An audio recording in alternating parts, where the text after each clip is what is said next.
Hello, good day, and welcome to yet another episode of the My Health and I Show. My name is Chukwuemeka Emmanuella, and you already know that I'm your host for this show. Okay, so you're welcome again, and today we're back with yet another intriguing and interesting health topic. I know that our motto here is simple. On this health show, our aim is to enlighten and to educate you on different health infrastructures and different things that will help to make sure that you are living your best life, because not only one life we get and we live it to the fullest. All right. And you already know how we do it here on this show. I am not alone. We bring guests here and then we ask them questions and they answer. They give us the best answers possible. We do only quality and top notch things here. Today, my guest is Dr. Onwana Jude Chinonye. He's a native of Emekuku in Owerri North local government area of Imo State, Nigeria. He's a graduate of Madonna University, Nigeria. He likes road trips. He enjoys watching movies and sleeping. Okay, sleep is important, so no judgment here.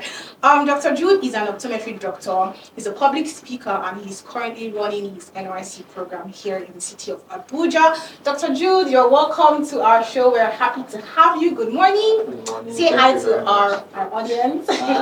Very happy to have you here this morning. And as you can already see on your screen, today we're going to be discussing the topic, the truth about blue light. Does screen time damage your eyes? You're watching this right now, or if you're listening to us on the radio or watching us on YouTube, you're watching through a screen, which could be your phone or your laptop. So how safe is it for screen time, and what correlation does it have with your eyesight? That's what we're going to be dissecting here today, and we have none other than a qualified and trained optometrist to dissect this topic with us. Dr. Jude, like I said, we're very happy to have you here. It's a pleasure. When I thought about putting this topic together, I knew that it had to be an optometrist that was sitting with me. And then when you came, I knew that we're in good hands. So we're in good hands. So I'm going to start off very light. It's going to start off easy. What is blue light? So somebody who is watching this that has probably heard blue lights because of Instagram vendors that sell glasses. They've just been hearing blue lights, but they don't really know what it is. Can you just give us, in simple terms, what blue light is? In simple terminology, blue light is, okay, for those of us that are science students, we've heard of electromagnetic spectrum. Yeah. So blue light is a part of the visible light that is detected by the human eyes, which is part of the electromagnetic spectrum. Okay. Now, in the electromagnetic spectrum, there are several waves and lights. Now, it now depends on the wavelength. Now, some are longer, some are shorter. Now, talking about the longer ones, we have stuff like infrared, we have the UV rays, and we have the radio waves. The longer the wave, the less intensity it has, or the less effect it has on any surface it gets to, like the skin or the eyes. Now, the blue light is now among the visible line that is detected by the human eyes. The shorter ones, I've mentioned the longer ones, which are the infrared, UV rays, and radio waves. The longer ones happen to be X-rays, X-rays, then gamma rays. Now, that's why if you go to most hospitals, especially their X-ray unit, you have to protect yourself before entering because the wave is very, very intense and it's more like damaging to any skin surface it gets to. So that's a brief insight about blue light. It can also be, blue light is actually produced. It has some sources. Okay, great. Now, some of the major natural source of blue light is the sun. Sun. Oh, the sun emits both UV rays and blue light. Okay. Though most people popularly think it's just the UV rays, the sun actually emits blue light too. Then back to the artificial sources, fluorescent bulb, like this one now that is looking into my eyes. Blue light. Fluorescent bulb, incandescent bulbs, all these things emit blue light. Even though it could be in minute quantities, no doubt, but they still emit it. Then the population now, human beings are prone to being exposed to blue light in the sense that we are exposed, we're always on our gadgets, flat screen television, cell phones, tablets, all these gadgets emit blue light in one way or another. So over the years, human beings are exposed to that certain level of blue light because of the widespread use of all these technological gadgets. Yes. So that is that. That's amazing, amazing. I've learned something already, and we're just starting. I personally only thought that blue light is from gadgets. I didn't know that the natural sources of blue light, like the sun. So that's amazing. Thank you, Dr. Jude. I've learned something already. So just so that we can have something to go off of, you know, the way we learned in school that digestion starts from the mouth. Is there a way you can just quickly explain to us how the human eye processes light? The process of light in the human eye is a brief explanation. Okay, the fact that I'm looking at you, Yeah. for instance, is because light hitting on your body is getting into my eyes. There's a particular pathway. Okay, let me just briefly summarize it. The light enters my eyes through my cornea, which is more or less seen as the window of the eyes. Okay. From the cornea, it gets to the lens. From the lens, it now hits the light-sensitive parts at the back of the eyes called the retina, which most people know. Yes. Yes. Now, at the retina converts this light energy into electrical signals and sends them to the brain through the optic nerve. Now, getting to the optic nerve, from the optic nerve to the brain, now the brain will now convert these electrical signals into an image that we see. This process I just listed out or outlined happens in nanoseconds. So it's my brain that will now tell me that based on that light that's hitting my body, passing through my eyes, to the cornea, blah blah blah, my brain will now tell me that okay, there's a fair young lady sitting in front of you. That's interesting. Brain converts those electrical images that are coming from the retina through the optic nerve into images. Electrical signal. The brain converts electrical signals into images that we are seeing. That's just a summary of how vision takes place. Oh, that's amazing. Very interesting. So you can see that you don't have to, even though you may not be an optometrist, now you understand in very, very easy terms how the human eye processes light. Okay, so thank you, Dr. Jude, for that. That was very interesting. Now you mentioned how this blue light, like you said, is gotten from different sources, natural, artificial, with our phones and all that. So how much of an impact does looking into our phones and laptop have on our eyes? Because this generation that we are in, hi Gen Z, we're all together. This generation that we're in, we are very much technologically inclined. So a lot of people use their phones, use their laptops. Very often, we have people that work remotely that they don't go to work and sit down and have conversations with people. Yes, always gadgets, always this thing. So what's the impact that screen time has on the health of the eye? Okay.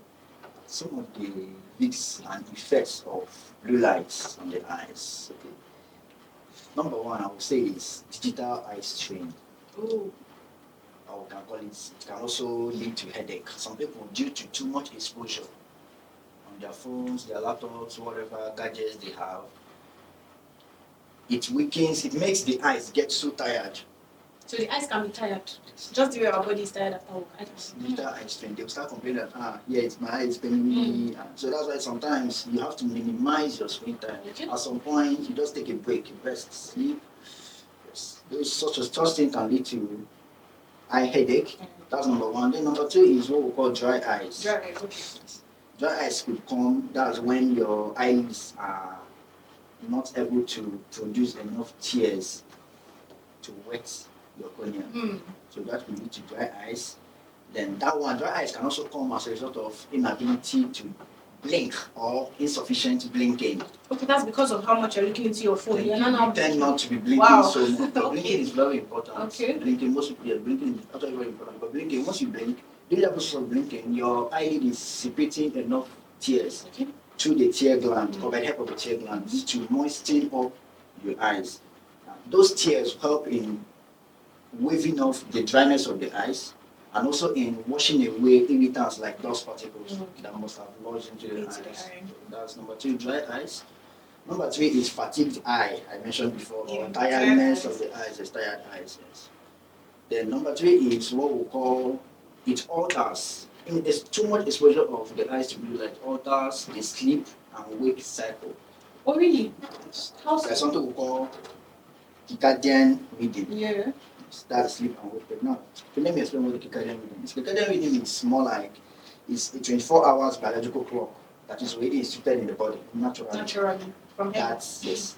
So that gives you that idea of being alert or being sleepy as a result of being exposed to bright environment. So that's circadian rhythm. Okay. Yes.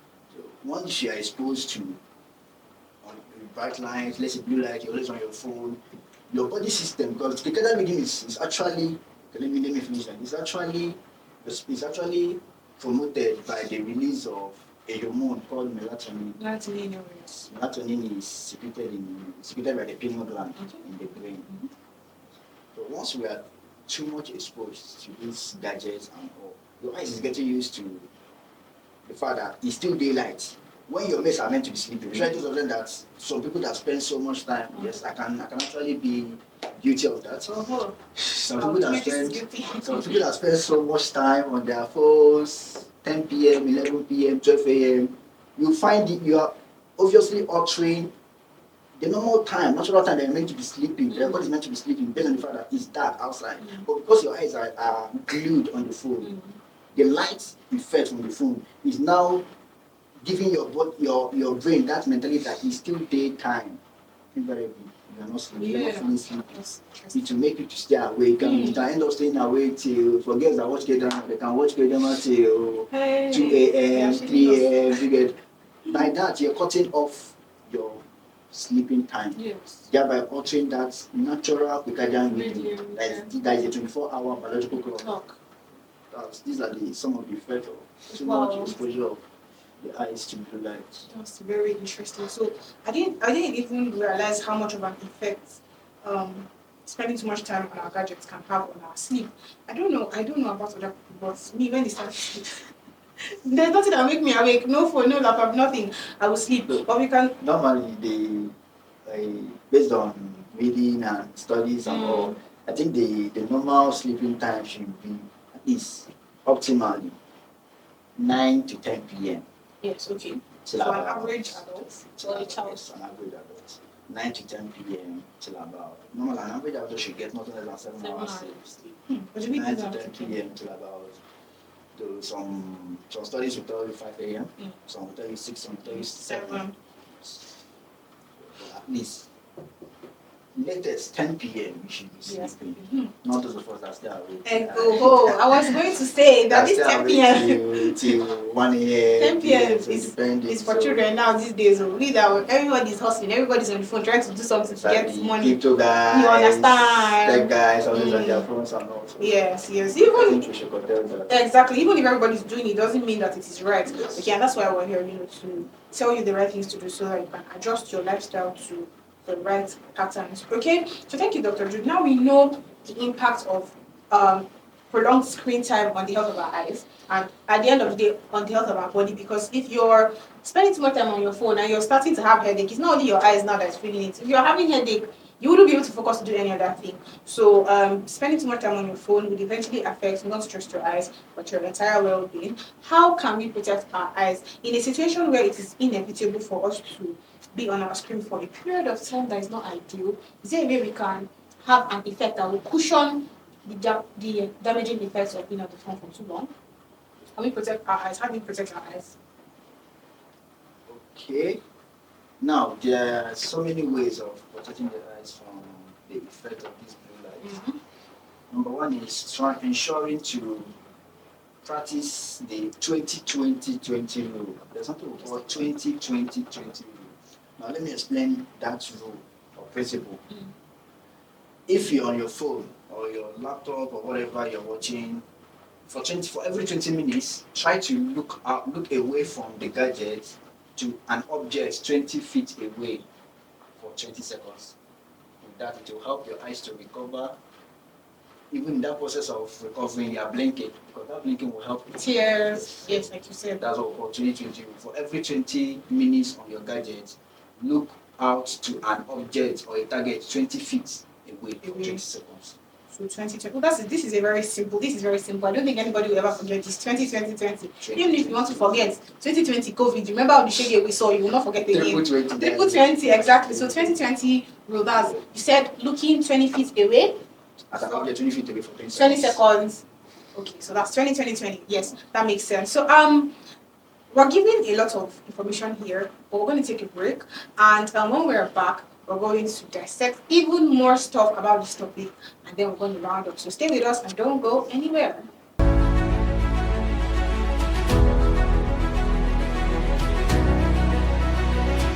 It's new, it's fresh, it's hot.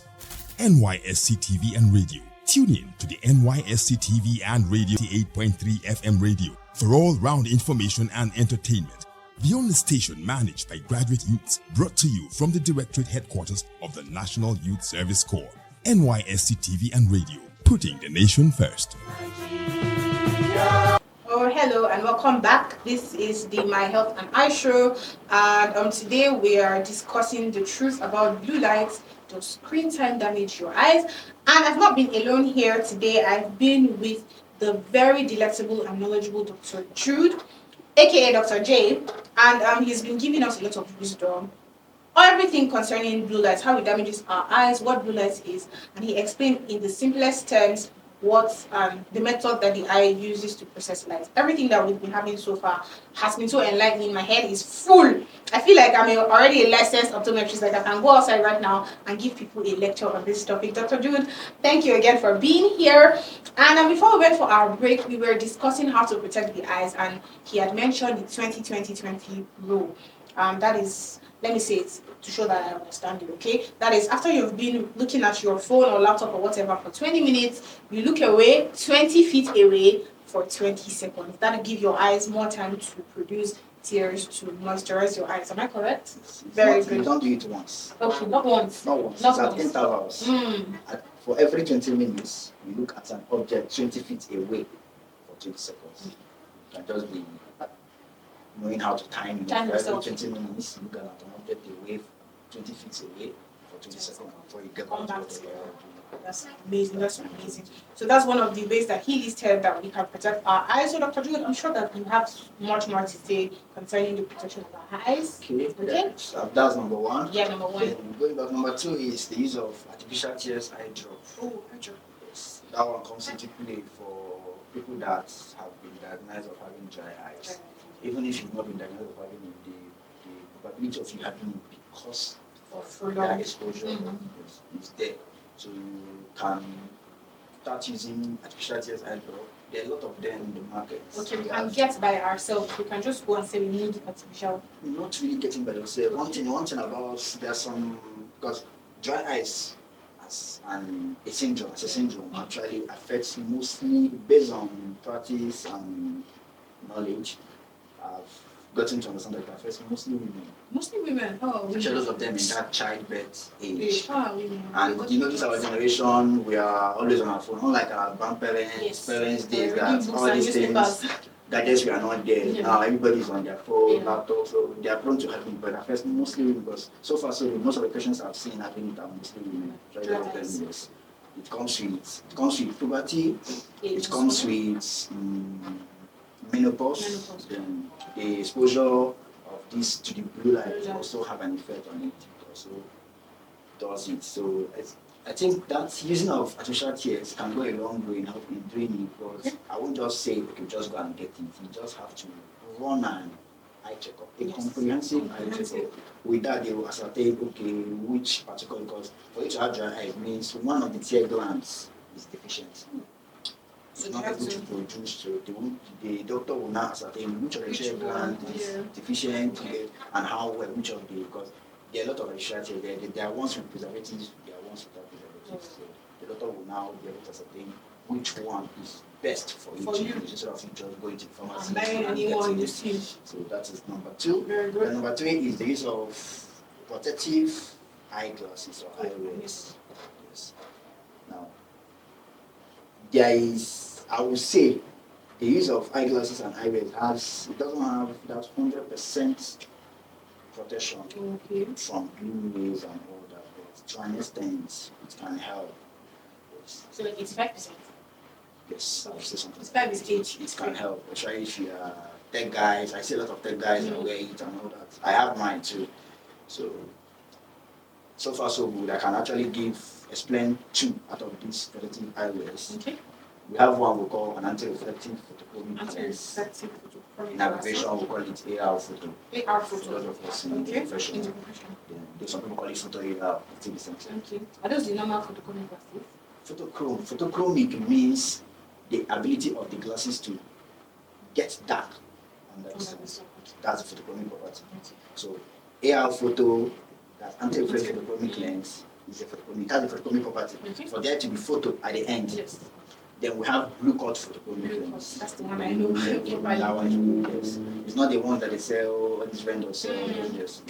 This one is, I'm talking about the one that is highly recommended from a doctor or from a hospital. It's blue cut photochromic lens. Both of them have their similarities and their different properties too. And so AR photo does its work.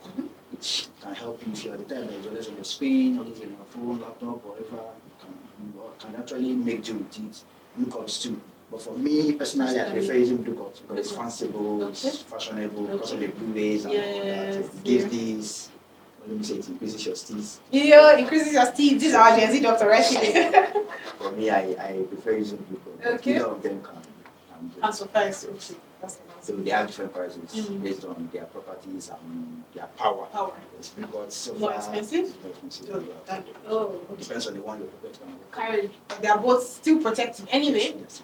Amazing. Then number 4 is adjusting your screen to night shift mode. So all those effects that give warmer tones. Yes. Like for people that use iPhones, if there's a particular area where if you click on it, it will give you this night shift, true tone and all that. Yes. If you tap on that night, the last time I was using it on my phone, tap on that night shift, you will notice that your brightness will get warm. So such adjustments, screen adjustments, and also how. That's amazing. That's amazing. But then, if we should not, it's not like we'll make the phone too dark. That will now be straining our eyes to see what's. Oh, that's very, very interesting. That's you just make it at the minimum. Just set the brightness as a minimal level where you'll be able to see what you're doing, but you can just use that warmer tone, that night shift warmer tone to help you. Amazing. So you can hear that everything he has said so far, about 80% of protecting the eyes is dependent on you. It is in your hand to go and get blue cut or anti-refractive photochromic glasses. Yes, AR photo. It's in your hand to put your phone on night shift mode. It is in your hand to go and see the doctor when you're having dry eyes. So you can see that our health is very important and it is our responsibility to take care of our health. So thank you so much, Dr. Jude. These are really, really practical steps. They are not, thank God, that they are not things that are going to say, you sit down and think first before you implement. They're very actionable steps that he has been giving us. But I want us to hammer in on the blue air glasses a little. You said that they are effective, right? But not 100%. But they're still. I won't say they are 100% effective, but to an extent, it's way above average. Okay. That's amazing. That's amazing. Thank you. So you've also mentioned how some eye-friendly tips are like adjusting the brightness of our phone, using night mode. What about light in a room? Is it okay if our rooms are like very bright? Or should we also try to get, are there certain lights that we can put in our room to give an ambience that is easy on the eyes? Depending on you. Some because people are different. There are people that, depending on the eye condition you have, they are actually patients that come, especially with them that are battling with low vision or using low vision aids.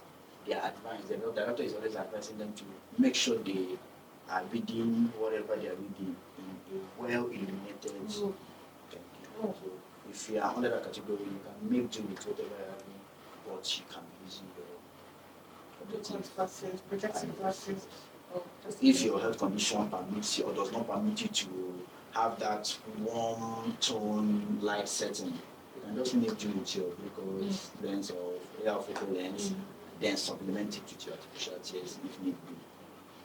That's very interesting. Me personally, sometimes when I'm being on my laptop too much, I just get my book. Oh, I have book glasses by the way. It's just because I'm not wearing it today. But I always wear it. I'm just not wearing it today. I just take it and I see that personally, when I use my glasses when I go without my glasses and I'm on my phone, I start having headache.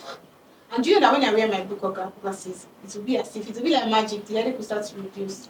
So even when you go under the sun. Yeah, under the sun. Yes, exactly. Thank you. It will just as if somebody just poured on your head. You just, your eyes will just adjust. It gives this warm feeling. Yes. So when you're exposed to bright light under the sun. Yes. Very amazing tips. Very amazing. Thank you so much. So happy because I'm learning a lot. And of course, I know that you are too. Okay? And so finally, to conclude, I'm going to ask you to please tell us simple daily exercises we can do for eye relaxation. Yes, so eye can relax too, and there's exercise for eye. It's not only for muscle. Eye still has relaxation methods. And are there also sleep hygiene tips that you can tell us that would help us to reduce screen-related sleep issues? Yes.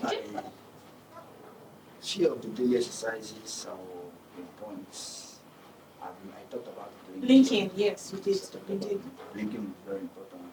Very, very important. It helps to moisten the eyes, the cornea in particular, to avoid dryness and also aid in washing off irritants, dust particles that must have lodged in the eyes. Yes, minimal screen time. For people that I believe in is when you have life that you work. Thank you very much. So you don't some of these tech guys that work, they have remote work and all that. So they always spend almost 24 hours in 30 the hours system. of time. Because one thing I believe in, if anything should happen, God forbid something happens to your eyes, another person will take that job. Thank you very much. I love that you said this because it's something we always so say. we take care of ourselves. Even in the medical profession, we are guilty of that. We fail to take care of ourselves. Because most patients see that they will be like, you're not a doctor, you're not a nurse. They believe anytime they call upon us, we should answer. But that does not make sense because we are also human beings. True. We are not machines. We have blood running through our veins. I believe in people taking care of themselves. Yes. That's what you feel. I want to submit this project. I have a target to meet. This one that you always glued on your system. If anything should happen to you, highest. To the next person. 1 minute, sharp. or 1 second. Yes. I don't know what they do. So, yes. And next person goes. The life goes. The life continues. It continues immediately. There's always a replacement for anybody. Very true. No matter how dedicated you are in your work. Very true. I believe you should just make out time. I won't really say you should stop it totally, but minimize, curtail it, bring it down to a minimal level where for your eye health and all, then ensure to be sleeping well. It's very important. Having enough sleep. As I mentioned earlier, averagely adults are meant to be having nothing less than 7 hours. You're sleeping 10 hours. Even though some of us tend to default, but you're meant to be having nothing less than 7 hours. With that, you're good to go. Then you eat healthy. Balanced diet. Eat mostly foods rich in fruits and vitamins, minerals, like tea, for instance, is good for vision. So a lot of carrots, egg is very important. Carrots. Such vegetables are actually good for the growth and maintenance of good vision. Amazing, that's amazing. So these things are really easy, honestly. They're very easy. Sleeping, blinking, removing your eyes from your phone for when you've been looking at it for extended periods of time. These things are easy. These are easy ways to make sure that your eye muscles are relaxed. Very easy, something you can do without stress. Okay, so I'm going to ask you a question for a friend, not for myself. If we eat garri too much, is anything going to happen to our eyes? Or are they lying to us? So now this is a myth versus fact something. Tell me the truth now. For me, let me answer this by, for me personally, based on my own experience, I won't really say that I'm not saying that. I'm not answering it based on myths or facts. I'm not saying personally, my personal opinion. So I won't really say too much drinking of garri affects the eyes. For me, this is my me saying. Maybe another person can prove me wrong, or a senior colleague or superior. Prove me wrong, I am not prove me wrong. So, but this is what I think. Because you go to the market now, you see, if you want to go and buy, they'll tell you, is it white or the red one? Or the yellow one. There are difference. That yellow one now, actually, I believe they added palm oil to it. Oh, yeah. And you know what palm oil contains. Yeah. So, I believe everything is about how you package it. That's how you soak your garri self to turn like balanced diet. Amazing. I like. That's how you soak. Sometimes do take a handshake. Thank you very much for saying that. For me, I believe that. I used to soak garri. But that's how you soak your garri. Somebody eating fried rice will be envying you. Right. I agree with that. So, I agree with that. It depends on how you soak it. I don't believe in where I'll find at it is where I see soaking garri with salt. No. With salt. Yeah. Yes, some people do it. Wrong. Some people do it, but when it comes to if you add milk, Milo, sometimes I wake up from sleep. There moment I'm just craving garri. I just go and open fridge, bring out ice water, pour garri, pour granola. Floating berries. We don't know what granola is. Floating berries. Put your milk and Milo. You're good to go. You get all this milk protein. You get if it's yellow garri, Like for me, that's what I believe. Yeah. I don't know for other laws. Just it depends on how you drink or soak it.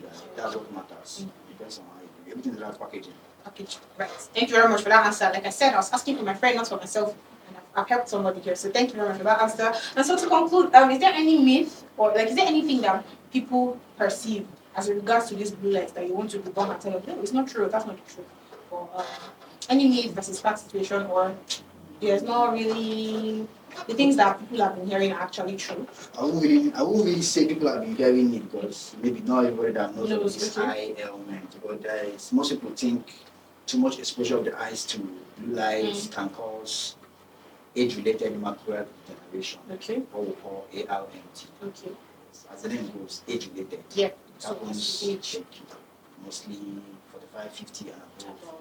But so far so good. I don't think there's any backed up facts scientifically to support that. Yes, because that's macular degeneration is caused or it is when the macula loses its ability to read vision, something like that. So and it affects mostly the central vision. Most people that have macular degeneration, their peripheral vision is perfect, but centrally it's damaged. Imagine, so they are seeing the side, but they don't really see the Wow, that's macular that's degeneration. crazy. So, and to the best of my knowledge, it has no cure, but it can be managed. So there is this, some journals will tell you too much exposure of the eyes to blue light can cause macular degeneration, but there is no scientifically, it hasn't been scientifically proven. So that is one thing I know I stand on. Okay. Amazing. Thank you so much, Dr. Drew. This has been a very, not just insightful and enlightening, but also an entertaining time into it. Thank you so much for everything that you've said, all the knowledge that you've passed to us on the platter of food. You guys, here at the NYC TV and NYC Radio, we give you nothing but the best. Okay, so thank you for coming here today. And just to quickly summarize all that he said, now we know that blue light is not just gotten from screens, although screens are also an artificial source of blue light, but it's also gotten from the sun. Now we've learned that prolonged looking at your gadgets can damage your eyes. Alright, so he mentioned headaches, he mentioned that your eyes will be tired, he mentioned that your eyes will be dry, but he didn't just give us all these plenty things to make us afraid. He provided solution. Alright, so he mentioned the 20-20-20 rule, and I know this is something that nobody should forget, and even if you're forgetting, COVID will remind you because 2020 is a unique number. So he said that if you'll be looking at your phone for 20 minutes straight, you should take your eyes off, look 20 feet away for 20 seconds. Am I right? Is that correct? All right. So he also mentioned blinking. He mentioned sleeping well. Okay, so these are very, very simple and practical steps. Something you can start doing today. In fact, immediately you finish watching this video, because I know it's more than 20 minutes long, drop your phone, look 20 feet away for 20 seconds, and you've already started practicing it. Okay? And he also mentioned that AR photo, right? AR photo glasses and blue light. Yeah, thank you. Blue cut glasses are going to help you protect your eyes to an extent against the damage from blue light. And then he mentioned how we can exercise our eyes by blinking, by sleeping. Very practical. One thing that I love particularly about this session today is how practical these tips are. So you don't need to go and invest money somewhere. You don't need to go to the end of the earth. Start now to take your eyes away from your phone. Okay, so tech bro, tech sis, we're begging you, please. It's not all about the money. The money is important, but your health is even more important than the money. So help yourself by reducing how much time you spend on your gadgets. Okay, Dr. Jude, it's been amazing to have you here. Thank you. And also to mention, thank you for that Gary thing that you said. I know that I've helped somebody. When we were young, we used to tell us that don't drink Gary when you are old. My optometrist said it's not true, okay? So thank you so much for this session today. We're very, very happy to have you. Thank you. It's been an amazing time. And darling listeners and darling viewers, don't go anywhere. This remains the NYC Radio TV. And subscribe to this YouTube channel. Keep listening to us for more insights on our health. And we'll see you next week. Bye.